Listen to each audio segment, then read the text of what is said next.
Alright? Nata sa ka-theory of the farm, ato nang i-discuss karon kay in advance. Kay mag-chemo no kung next week siguro. Chemo o radiation therapy, so mo lang marangay dito sa sila ni. So, i-advance ko naman dapat dito na sa final dapit.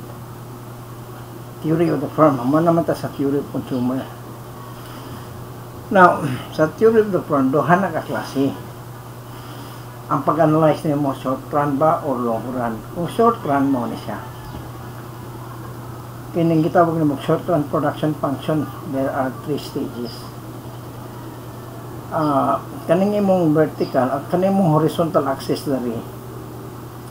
Kaning horizontal axis diri, muna imong labor ang capital. Okay? Mo din imong horizontal mo ng output. So, whenever naa kay fixed input plus variable, the other inputs are variable. Tulog na ka-stage sa ang imong agian. At first, production increases rapidly. Then it will decrease. Then it will reach to a maximum point. And then mag-diminish na rin siya. Mag-diminish. So, for example, here, kita nimong output is rising very fast. Idugangan nimo imong variable input with the fixed amount of one input. At first, production increases very rapidly and then it will nosedive. Then it will reach a plateau. And then mo decline. So, kaning stage 1 dari, stage of increasing return, pagabot din sa stage 2, muna siyang stage of decreasing return. Ga-increase gapon siya ang output, pero ga-decrease na yung rate. Pero dari sa third stage, muna stage of diminishing return. Muna gitawag ganyan sa economics, gitawag sa law of diminishing return. Muna siya ang puntuan. Napaka-engineering, diba? Napaka-engineering. Paspas ang dagat sa output. That is because given the fixed amount of one input, the others are variable. Every time mag-increase ka o variable, may-increase ka na mong output. So, initially, mo increase ang paspas, then later on, nahinay mag-decrease. And then, it will reach maximum point, diminish ang return na gayon. So, muna ang long run, muna ang short run. Ang long run is described by this. Muna gitawag ni mong isoquant. Iso means equal, quantity o equal quantity, ba pala isoquant. So it is a curve which shows the combination of capital and labor of inputs in which the consumers yield the same level of output. Or kaya pa niyang output. Maragya po siyang indifference ko, di ba? Ang characteristic lang sa indifference curve is asymptotic. No? The more, the better. So, it gets nearer but never touches. Ba? Kani siya dili. It doesn't necessarily tungod sa backward bending supply curve. So, muna siya ang at any point, at any combination will give the seller the same output. Now, kung ang imong indifference curve, i-double nimo imong labor, double nimo imong capital, mo double po na imong indifference curve saka siya upward. So, if this is the movement of your long run behavior sa imong production, so muna gitawag nimo og constant return to scale. Kaya i-double na imong input, double mo sa output, diba? However, a little amount or increase in your input, there is a more than proportionate increase in your output. That is increasing return. On the other hand, there is a more than proportionate decrease in output. Nagitawag na mag-decrease in return.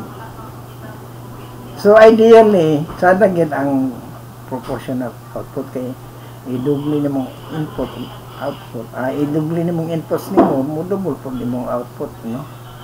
Pero okay yun, no? In other words, kung ang exponent sa imong imong input is kung ang sum niya is greater than 1, that is increasing return to scale. Pero mo equal sa 1, ang imong elasticity is equal to 1, that is constant return to scale. However, if the elasticity of your inputs is less than 1, that is the exponent of your labor, if your input, capital o labor, panalitan, o less than 1, decreasing return to scale. That is why, kini, example na ni siya, no? Example na ni siya sa ni, example na niya ni siya sa short run, no? Supposing na kay variable input plus by the way, unsay difference siya sa short run and long run. Ang short run is kung doon na kay fix, the others are variable. Pero kung variable na tanan, ay sure, long run na siya. But in this example, gihatag ko lang sa inyo nga, what if the variable input increases? Onya, mo pakita gyapon siya og tawag nimo og increasing return to scale dayon diminishing return to scale. So matawag gyapon mo na sa short run. Only lang nga ang imong fixed input is not reflected here. Kay fixed man siya, fixed. Sa to ba fixed ang variable, it increases according to output. So kung mag-increase imong output, mag-increase po imong variable plus your fixed input, that will increase your variable input. So imo sa yutan ta lang muna imong input. Mo ni ang iyang graph. Kung ibutang nimo ni siya sa computer, iyang dagoy ngani gid siya. Kasi mo approximate gid siya og cubic function. 1, then 2, then 3. Paubos. Negative 0.9167x cubed plus 7.3214x squared minus 13.762 plus 9.4. Kung ano mong derivative, first derivative, that is 3 times this, then minus 1 exponent, that is 2.750x squared plus 4.5428 minus 13.62. Then i-divide din mo ng tanan by negative 0.750 mo na nabilin, so quadratic. I-evaluate din mo na siya, i-evaluate din mo sa 0, 1, 2, and 3. So kung i-evaluate mo, may baon mo ang output, maximum ba siya o minimum, ba? Masayon ra ang kuan, masayon ra ang short run. Mas gamay ra ang computation sa short run. So you have evaluate mo 1 square minus 5.28809 times 1 plus this 0.716, diba? Dayon 2 square minus 5.28809 times 2 plus 5.00418 equal 1.572, right? So evaluate mo sa 3, yung value is 1.86. So klaro gi kayo nga gika sa 0 paingon sa 2, positive man siya, it is increasing. So gikan sa 0 paingon sa 2, increasing return to scale, diba? Alright? Pero sa 3, negative naman siya, that is decreasing. So may baon na ni mo diretso,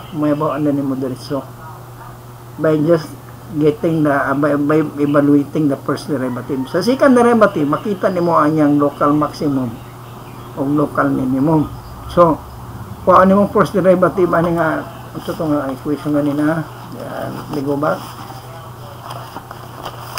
kung ano mo ang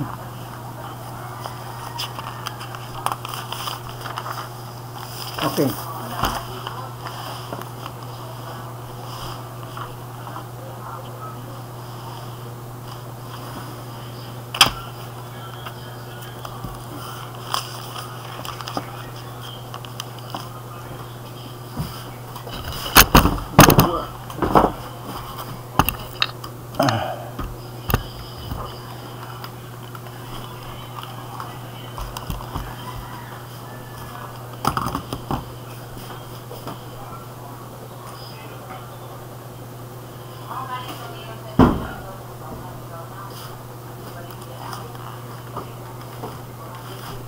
Alright, muna siyang equation ganina, no?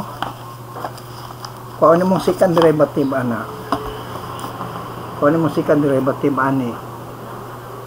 Okay, ang yang equivalent is equal to muna siya. Muna siya ang value.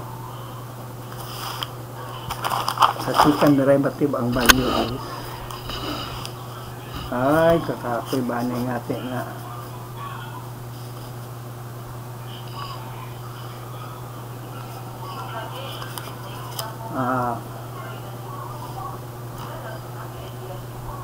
muna siyang second derivative, muna siya ang value 2x minus 5.28809. Evaluate na po naman ang second derivative nimo.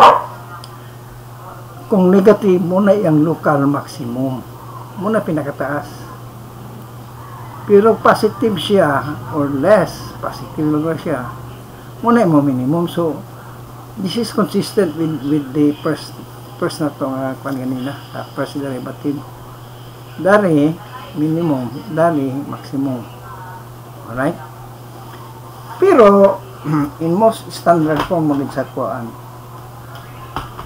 ang gamiton ginato ang long run, no? Long run maging, especially kung makandak kag study, let's say 20 years, 30 years or 50 years sa mga industriya. So what do you think? It is long run, short run? Depende, may fix pa kung doon ay variable. Doon lang yan ang duha, fix, doon ay variable. Short run yan na siya. It is subject to short run. However, kung it becomes easily adjustable, doon ay gitawag na mong flexible ang machines. Pwede mo dugangan, pwede mo kulangan, pwede dugangan, pwede kulangan, depende lugar. Perfectly adjustable lugar, adaptable ang machinery and labor. Then everything seems to be variable. So that is long run. Alright? So muna siya ang standard form, no? Muna siya ang Cobb-Douglas production function. This one. Kani atong gamiton, Cobb-Douglas production function. This is total productivity, this is labor, this is capital, and then this is beta, this is alpha. If the sum of beta and alpha is equal to 1, that is constant return to scale, no? Constant return to scale. If the sum is greater than 1, increasing return to scale. If it is less than 1, this is decreasing return to scale. What is y in this case? In this case, kung single output, so single output lang ako sa kaprodukto, muna yung total output, labor capital, dayon ang yung A is total factor. Pero kasagara mga companies are multi-mix, no? Product mix man sila, no? Sila mga mix nga product. So, kinahanglan mo i-adjust ni siya. Kay lalahi nga product, lalahi man ang composition of labor and capital. So, it's just a matter of adjusting yourself kung product mix ba siya o single output. But, sa standard form gid ani, ako nihatag sa inyo, bisag sa inyo exam. Ako nihatag sa inyo is kaning single output. Okay? Alright.